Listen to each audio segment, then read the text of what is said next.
Editor Mohan గారు వారి గురించి చెప్పాలంటే టైం ఏమో సరిపోదు. ఎందుకంటే ఒక సినిమా గురించి చెప్పడానికే సరిపోదు. నేను నటించిన అన్ని సినిమాల గురించి చెప్పాలి.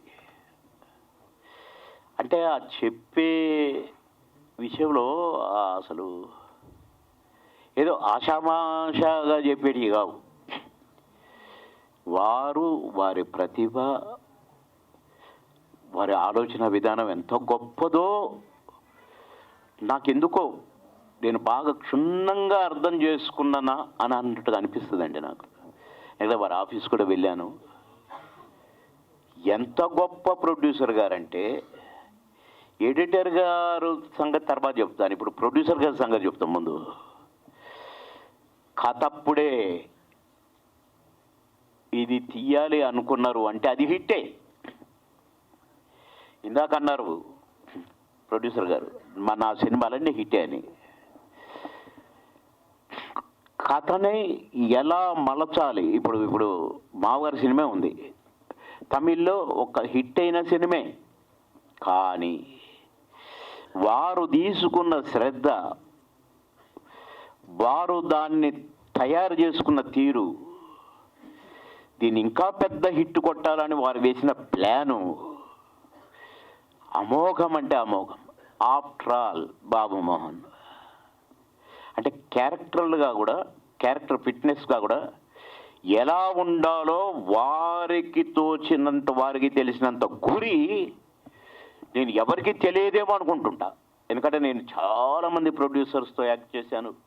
తెలుగు, తమిళ్, కన్నడ, హిందీ అన్ని భాషల్లో కూడా చేశాను. నా అదృష్టం. కానీ వేళ్ల మీద లెక్క పెట్టే ప్రొడ్యూసర్స్ని నేను చెప్పగలుగుతాను. అంటే ఈ కోవకు చెందిన వాళ్ళు, వారు క్యారెక్టర్ల, హీరో దగ్గర నుంచి కమెడియన్ల దగ్గర నుంచి ఈ క్యారెక్టర్కు ఇతనే కరెక్టు అనుకుంటే అతన్ని వదలండి. డేట్లు కుదరకపోయినా వదలడు. సినిమా స్టార్ట్ కాకపోయినా పర్వాలేదు, కానీ ఆ ఆర్టిస్ట్ కావాల్సిందే అనుకుంటారు, ఆ హీరో కావాల్సిందే అనుకుంటారు. వారి సక్సెస్కి కారణాలు ఎన్నో ఉన్నాయి, ఇట్లాంటివి ఎన్నో ఉన్నాయండి. నా డేట్లు కుదరలేదు మావగారి సినిమాకి. 30 రోజులు కావాలన్నారు. అప్పుడు రోజుకు 6 షూటింగ్లు చేస్తున్నాను, 6 షిఫ్ట్లు పనిచేస్తున్నాను. అక్కడికి నేను చాలాసార్లు రిక్వెస్ట్ చేసుకున్నాను ఆఫీస్కి వెళ్ళి, సార్ ఈ ఒక్కసారికి నన్ను వదిలేయండి సార్, ప్లీజ్ సార్, నాకు అస్సలు కుదరట్లేదు సార్ అంటే 30 నుంచి 25కి వచ్చారు, 25 నుంచి 20కి వచ్చారు, 20 నుంచి 15కి వచ్చారు. కానీ నేను 12 కంటే కుదరదు సార్ గురువుగారు అన్నాను. అంటే నాకు రిక్వెస్ట్ చేయడానికి కూడా ఏడుపు వచ్చేంత పని అవుతుంది. లేదు, నువ్వే కావాలి, నువ్వే చేయాలి ఆ క్యారెక్టర్. అరే సార్ ఏంటి ఇట్లా పట్టుబడతారు అనుకున్నాను. 3 సార్లు ప్రివ్యూ వేశారు. నేను 3 సార్లు చూడటానికి కుదరలేదు. నా మీద చాలా కోపం వచ్చింది సార్కి, ప్రొడ్యూసర్ గారికి. ఎందుకంటే నేను కావాలని కాదండి, అసలు క్షణము తీరికలేక కుదరక, ఒక్కరోజే మెడ్రాసు, ఒక్కరోజే తిరుపతి, ఒక్కరోజే వైజాగ్, ఒక్కరోజే హైదరాబాద్. ఆ పొజిషన్లో మళ్ళీ ఎక్కడికి వస్తే అక్కడ 5-6 షూటింగులు. 6వ షిఫ్ట్ 4 to 6 ఉండేది. సరే మొత్తానికి 12, అసలు 30 రోజులు డేట్లు కోటగారిచ్చి, దాసర్ గారిచ్చి, అందరిస్తే నేను 12 రోజులు ఇస్తే అసలు నన్ను పెట్టుకోవచ్చా సినిమాలో? అంత క్రమశిక్షణ కలిగిన ప్రొడ్యూసర్ గారు, కమిట్మెంట్ ఉన్న ప్రొడ్యూసర్ గారు. కానీ వారి ధైర్యం ఏంటో పెట్టుకున్నారు. పెట్టుకోవడమే కాదండి, సినిమా రిలీజ్ అయిన తర్వాత నేను వైజాగ్లో ఉన్నాను ఒక షూటింగ్లో. నేను ఆ 2-3 గంటలు ఏదో నాకు కొద్దిగా రెస్ట్ ఇస్తే, అమ్మ 3 గంటలు పండుకుందామని వచ్చాను. తలుపు కొడితే తీశాను, ఎడిటర్ మోహన్ గారు. గుండె చల్లు మనది నాకు. అమ్మ నన్ను తిట్టడానికి వచ్చారు, డేట్ల కాడ కిరికిరి చేశాను, నేను డేట్లు తొందరగా ఇవ్వలేదు, 3 months దాకా నేను డేట్లు ఇవ్వలేకపోయాను అని అనుకుంటే వచ్చి కూర్చున్నారు. కూర్చొని బాబుమోహన్ గారు చాలా బాగా చేశారు అన్నారండి. అసలు అది చెప్పడానికి వైజాగ్ రావాలా? ఎడిటర్ మోహన్ గారు, గ్రేట్ ప్రొడ్యూసర్ గారు అని ఒక ప్రశంస నాకు. ఎట్లంటే, నువ్వు సినిమా చూడండి మంచిదైంది, నేను బాగా కోపం వచ్చింది నాకు నీ మీద, అందరూ చూశారు కానీ నువ్వు న్యాచురల్గా చేసినట్టుంది అని చెప్పినా నిన్ను మెచ్చుకున్నారు. అది ప్రొడ్యూసర్ అంటే. ఇన్ని సినిమాలు చేశాను కానీ అట్లా వచ్చి ఒక సినిమా సక్సెస్ అయితే సంతోషపడతారు, సెలబ్రేట్ చేసుకుంటారు, సరే డబ్బులు లేక అన్నీ ఉంటాయి. కానీ ఒక ఆర్టిస్టును ఏదో పని మీద వచ్చారో ఏమో, లేక నా కోసం వచ్చారు కానీ వైజాగ్ వచ్చి ఎక్కడో షూటింగ్లో ఉంటే నన్ను నేనున్న హోటల్కి వచ్చి అభినందించారంటే, ఇదిరా ప్రొడ్యూసర్ అంటే, ఇలా ఉండాలి, గ్రేట్నెస్ అంటే ఇది అని చెప్పి నేను చాలా సంతోషపడ్డాను. అలా చాలా ఉన్నాయి వారి గురించి చెప్పడానికి. కెమెరా పక్కన కూర్చుంటాడండి, డైరెక్టర్ గారు పక్కన ఉంటాడండి, కళ్ళు మాత్రం ఆర్టిస్ట్ మీద ఉంటాయండి. అంటే ఆయన ఏం చేస్తున్నాడు, డైలాగ్ ఎట్లా చెప్తున్నాడు, ఎటు చూస్తున్నాడు, అన్నీ మామూలు అబ్జర్వేషన్ కూడా దాంట్లో 1000 భూతద్దాలు చూస్తుంటాయి. ఆ 1000 భూతద్దాలు చూసేది నటనే కావచ్చునేమో కానీ ఎడిటింగ్ అయిపోతుంటుందండి మైండ్లో. ఎడిటింగ్, ఈ షాట్ ఇక్కడ కరెక్ట్, బాగా ఇది ఇక్కడ దీన్ని సరి పెడితే ఇదే జరుగుతుంటుందండి. సినిమా అయిపోయేసరికి ఎడిటింగ్ అయిపోద్దండి. నెగిటివ్ లాగానే ఉంటుంది కానీ ఎడిటర్ మోహన్ గారి దృష్టిలో సినిమా అయిపోయింది, ఎడిటింగ్ అయిపోయింది, ఆ రీరిక్కడ ఇంకెప్పుడు పోదాం అనే రేంజ్లో ఉంటారండి.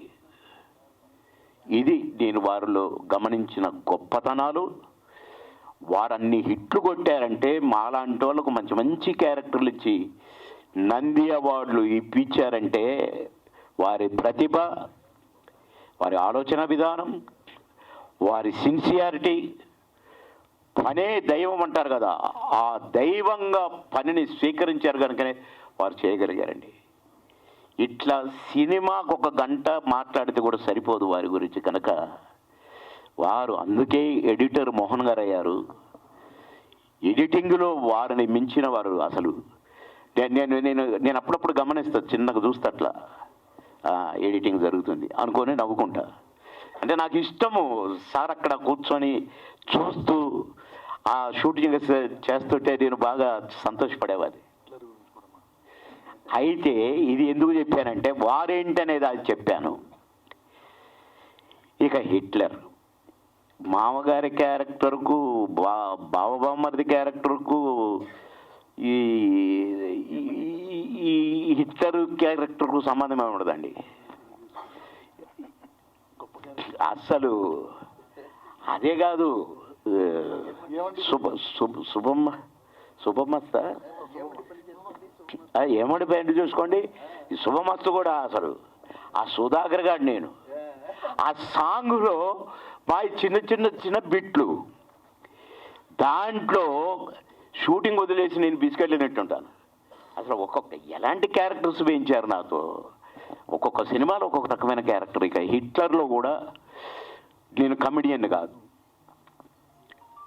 దాసర్ గారితో ఒక సెంటిమెంట్ టైప్ క్యారెక్టర్. అసలు తను అన్నా చూసావా అన్న అని తిరిగినోడిని అంత సెంటిమెంట్ క్యారెక్టర్ వేయించడం అంటే గట్స్ ఉండాలి ప్రొడ్యూసర్కి.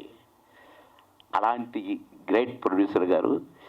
నాకు హిట్లరు సెకండ్ రిలీజ్ అంటున్నారు కానీ నాకు అట్లా అనిపించట్లేదండి. ఎందుకంటే నేను వారం రోజుల నుంచి వారి ఫోన్ కాల్స్ వింటున్నాను.